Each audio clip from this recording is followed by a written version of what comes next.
Boom. We are live, ladies and gentlemen. We're here to deal with the arcane bear.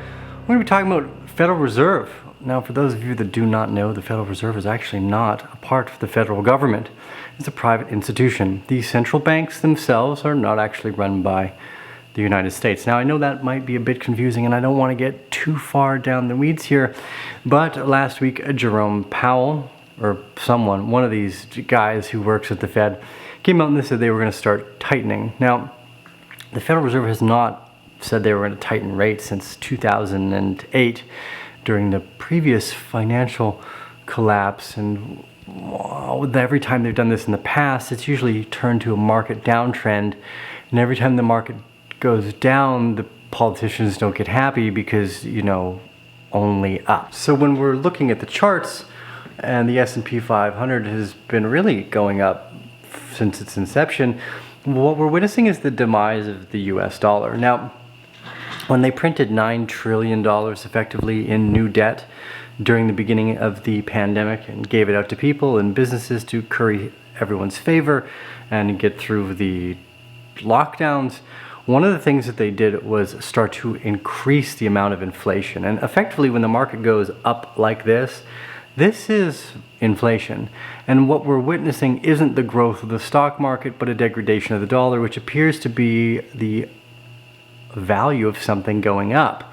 Because now you need more of that dollar that's worth less to accumulate those assets. Now again, one of the important parts here to remember is that if they're just printing money and the appearance of the assets valuation is going up, and they're going to probably continue to print money, the assets will continue to go up. But the Federal Reserve minutes said something very strange. It said the Fed was looking at reducing its balance sheet. Now, for those of you that don't know, over the last few decades, the United States Federal Reserve has accumulated over $8 trillion. That's $8 trillion in balance on their sheet. So what that means is they own federal-backed securities, mortgage-backed securities, bonds, a whole bunch of other things, probably a bunch of stock in companies. I wouldn't be surprised, although they're not totally transparent because, again, remember, they're not a federal anything.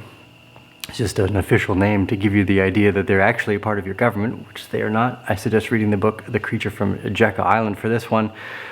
The Fed has the ability to basically be the composite operator, which means that if the Federal Reserve wanted to, they started liquidating their $8 trillion of balance sheet assets, they would absolutely destroy the market because there's nobody on the other side who can buy $8 trillion worth of assets aside from the Federal Reserve.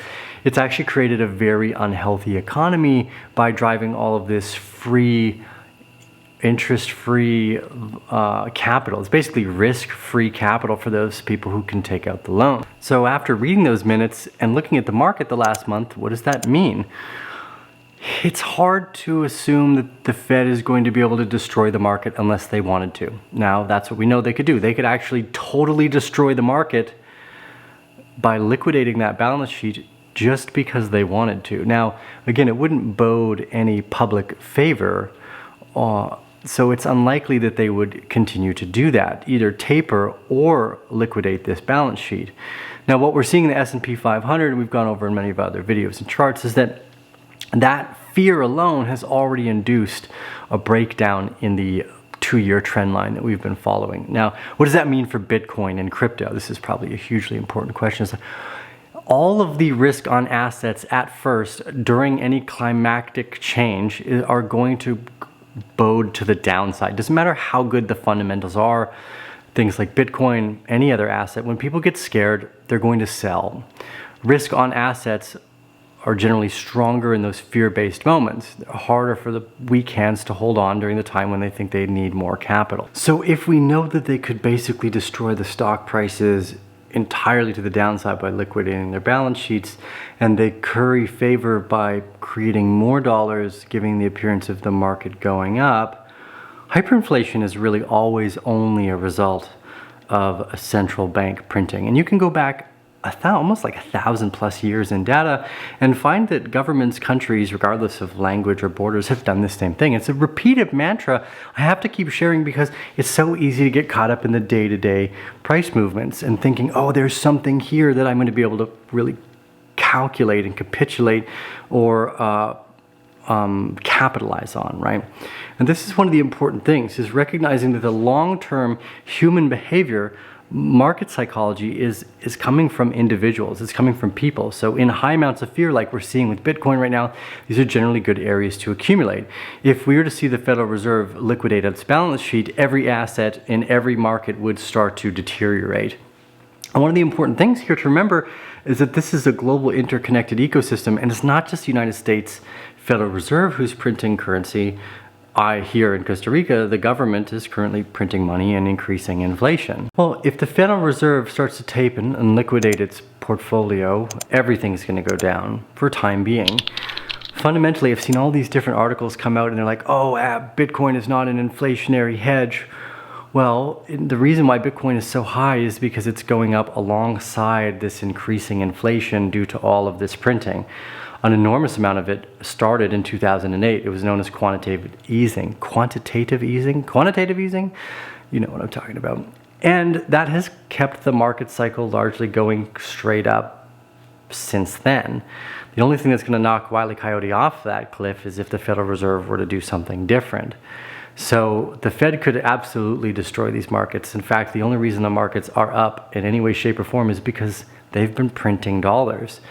It's really an effect of the creation of new currency that our markets have seen the growth that they have in the last 50 years, and really nothing else. I know we'd love to attribute it to like, oh, we're generating wealth and new ideas, but it's one of the weird things about currency is that as we create new ideas and new wealth and there's more people, how do you account for the velocity necessary, which means there need to be new dollars, and then inflation from that standpoint is almost necessary.